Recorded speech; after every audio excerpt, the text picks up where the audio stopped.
So hello everyone, welcome. First of all, we'd like to thank MPP Mike Schreiner for taking the time to come and visit us today. So MPP Mike Schreiner is the leader of the Green Party of Ontario and the MPP for Guelph, and was first elected in 2018. He is an outspoken advocate for climate action, affordable housing, and mental health, and believes in putting people before politics. Prior to becoming leader of the Green Party of Ontario, Mike was a small business owner and early champion of the local food movement, starting multiple initiatives to connect farmers and households. Sounds great. Well, first of all, I just want to say it's a real honor to join all of you today. So thank you for inviting me to participate. So just this next question was wondering if we can get a quick summary of the Green Party's platform. I think a lot of people have an idea of what the Green Party's platform is, but recently it has gone through a big evolution. And I think with the name Green Party, a lot of people tend to think like, oh, all they care about is ecology. We're a party that's really about basing decisions on evidence, data, science, and less on ideology. And it's a politics really grounded in values that are a part of the global green movement.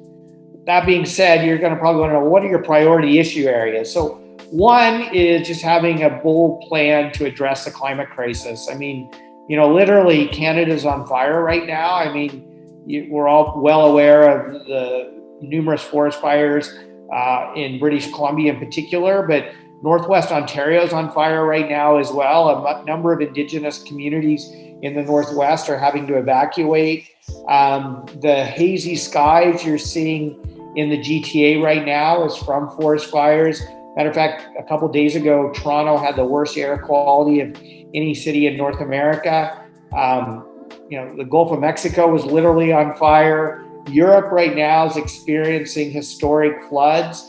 Unfortunately, sadly, a number of people have lost their lives. The heat wave in the West Coast, again, as thousands of people have prematurely passed away due to heat-related illnesses. And so I feel like, the number one issue facing humanity right now is, are we going to address this climate crisis and actually have a livable planet? And I have two daughters, and I deeply worry about what their future is going to be like, because, this is just as the beginning of a new normal. And I think it's only going to get worse if we don't act. And so I would almost argue every other issue is a pretty tough issue to address if we don't ensure that we have an inhabitable planet with a stable climate. And I think we're just at the point now where we can't wait any longer. We can't deny it any longer. Half measures are not going to address this crisis. We need an all of society, all hands on deck, uncompromising commitment to addressing the climate crisis, and doing it in a way that ensures we have a just society. Because the bottom line is that the first and worst hit by the climate crisis are going to be the most marginalized and vulnerable communities. The same systemic inequities that have disproportionately affected, lower income, racialized, new Canadian communities during the COVID crisis are the exact same communities who are going to be disproportionately affected by the climate crisis. Another big issue for us right now is housing affordability. So just last month, we released a housing affordability platform that's receiving rave reviews. The Toronto Star endorsed it, TVO, a number of others. And when I knock on doors and attend meetings throughout Ontario, the number one issue people are talking about in terms of their most immediate needs is having an affordable place to call home. I mean, we've seen the evacuation of tent cities in Toronto, which has been some pretty horrific images over the last couple of weeks. And we believe everyone has a right to have an affordable place to call home. And we have a very ambitious and comprehensive plan to achieve that. We're also been very strongly pushing for Ontario to have a very strong mental health and addiction strategy. Prior to COVID, we had unacceptably long wait times to access mental health services. And obviously the pandemic has made that worse and even more profound for many people. And so I believe mental health is health. And for far too long, Ontario's underinvested in mental health services. And so we've been advocating a very aggressive agenda of addressing mental health issues. So another one for me is just addressing issues of colonialism and systemic racism and how the past is affecting the present. And obviously the murder of George Floyd in the US has sparked a real racial reckoning in North America. And then closer to home here in Canada, just, the discovery of the number of unmarked graves of Indigenous children in residential schools, really, I think, highlights the trauma that still exists in our society and the systemic barriers that have been erected, and just the need to dismantle those.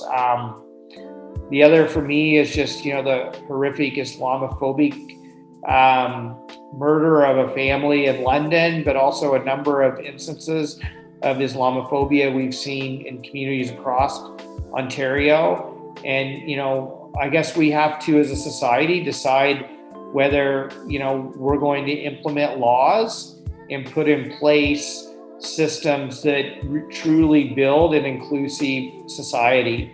Did you always know you wanted to be involved in politics? If so, what actually made you decide that you wanted to pursue politics as a career?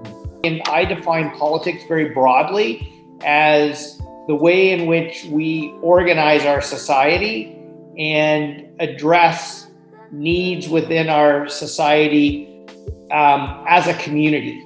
And so I think that can be done through business. It can be done through being involved in nonprofit organizations or charitable organizations, social service organizations, activist-oriented organizations. And it can be done through formal electoral politics.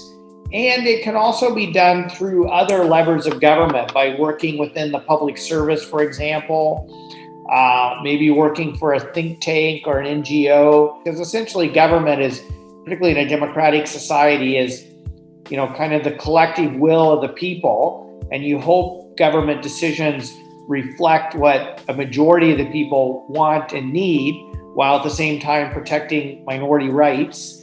And so I think that electoral politics and government policy is needed to address big collective issues such as climate or systemic inequalities in our society.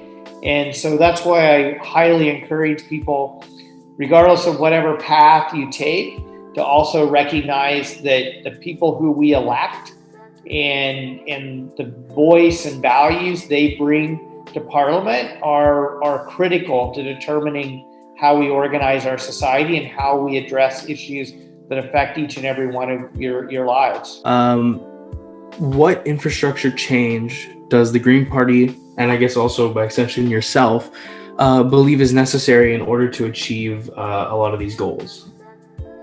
I think we need to have a very systemic shift in some of the anti-government rhetoric and policies that are out there to reorientate things so government does have a bigger and more important role to play in addressing some of the systemic problems we face as a society, which isn't to say that business in the private sector doesn't have an important role to play. I mean, I'm a longtime entrepreneur. I think businesses in the private sector have a really important role to play in addressing many of these issues, but I think we need government to have a bigger role. And so I would say one of the big structural changes that needs to shift is the ideology that really emerged in the 1980s that government's the problem. Thank you so much for answering that question and just all of these questions that we had today. So this concludes our workshop for today. Today we were able to learn a little bit more about MPP Mike. We were also able to learn more about the Green Party and how they're very focused on addressing climate change and the climate crisis, promoting social justice, and strengthening democracy. And we also just learned about how important it is to make your voice heard, to talk to politicians, and to really get to know who you're electing, because who we elect ends up being critical to society. Well, thank you. It was a real honor to join everyone today. And I would say, regardless of which political party you're most aligned with, I would encourage you all to get involved in politics in whatever way makes the most sense for your life and your interests, because each and every one of you can make a difference and have a role to play in shaping our community, our province, and our country's future. Bye, everyone.